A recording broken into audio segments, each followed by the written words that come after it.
रे सुइसाइड हैला जो अच्युत सामंत को अनुसार गुंडागर्दी होउची से सब अच्युत सामंत को अरेस्ट करा जाउनी कौन पाइका से जोठी कि नेपाल सडन एक्शन नेला नेपाल गवर्नमेंट सेठी ओडिशा गवर्नमेंट कौन पाइका एक्शन नेलानी सडन एक्शन आउ पृथ्वीराज भाई कहवा अनुसार जो पूर्व गवर्नमेंट ए गवर्नमेंट भितर डिफरेन्स अच्छी पूर्व गवर्नमेंट जहाँ करनी आम 8 मंथ भितर करीचु कौनटा आमर 8 मंथ भितर कौनटा जो इलेक्शन टाइम रे कही मागणा बिजुली देवे बेकारी मानक चाकरी देवे से सब एवं गला कुआडे से सब तो एजाए दि जाइनी किसी भी मुझे ऐड करी गोटे लाइन ऐड करी से मु गोटे प्रश्न कर बजेट रे भी से बिजुली बढ़ाई दिया जाइए बिजुली रेट बढ़ाई दिया जाइए कि ये जो 6 मास भितर 18,001 case crime against women register कराई 217 केस मात्र रिजॉल्व कराई बाकी किछि करा ही नहीं तो आपण ऐड करके आंसर करदेवे कि कौन करा होबो निश्चित भाव में जो कथा कहउचंती किट रे जो गोटे अभावनीय स्थिति हेची से बाबद रे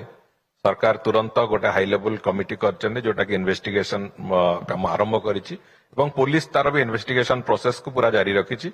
आज गोटे कथा तो एक कथा आपण माने भी देखिथिबे मु भी से कथा कहबाकू चाहूछि आतरे दोहरेबाकू चाहूछि क्राइम जहाँ जहाँ हेची ओडिशा प्रदेश रे 8 मास भितर जहाँ जहाँ क्राइम हेची आमे गोटे लॉजिकल कंक्लूजन पर्यंत पहुंचीछु क्रिमिनल धरा पड़िबा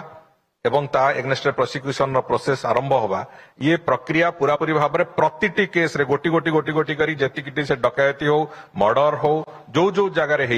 ताकू पूरापूरी आम गोटे कंक्लूजन लॉजिकल कंक्लूजन पर्यंत नवा पर्यंत ये सरकार पूरा उद्यम जारी रखिछंती एवं से कथा ऑनवर्ड्स भी चलिबो तेणुक से दृष्टिकोण कौन सी जगार कौन सी क्रिमिनल स्कॉट फ्री है रही पारिबो नहीं फ्री रही पारिबो नहीं जे कौन सी क्राइम रे इन्वॉल्व अछि ताकू निश्चित भाव में दंड मिले ए सरकार सेटा होची नीति एवं ताकू नै कि हमें चलुछु द्वितीय कथा हला जोटा जे रिगार्डिंग रिगार्डिंग जो एम्प्लॉयमेंट कथा कहिसंती से एम्प्लॉयमेंट बाबत रे जो कथा मु आज कहूली किछ समय पूर्व आपण जदि सुनी थांते एटी व्यापक इन्वेस्टमेंट टू आरंभ करके विभिन्न दिग को जो कथा प्रक्रिया आरंभ होईची एवं प्रथम थर करी एई 7 मास भितरे सरकारी चाकरी रे 27,000 रिक्रुटमेंट ऑलरेडी सरीची एवं आसंता 2 वर्ष भितर 1.5 लाख संख्यार रिक्रुटमेंट जेतिकी वैकेंसी अच्छे विभिन्न पोस्ट मानकरे से कथा को पूरापूरी भाव में कराजिबो एक कथा सरकार नीति निष्पत्ति भी हेइची एवं से कथा को आमे करिवु 27,000 रिक्रुटमेंट सरीची बाकी जो 1.5 लाख रिक्रुटमेंट र कथा अछि ताकू भी आमे सारिबु तेणुकरी से एश्योरेंस भी मु दउची तेणुकरी आप बादे प्राइवेट सेक्टर रे इंडस्ट्रियल सेक्टर रे जो रिक्रुटमेंट कथा से रिक्रुटमेंट केमती आगु को जीवा आहुरी व्यापक भाव में हबो ताकू भी आमे जो दिगरे चलैबा कथा ताकू ठीक ढंग रे चलौछु एवं तार फलाफल भी निश्चित भाव में ओडिशा प्रदेश देखिबो।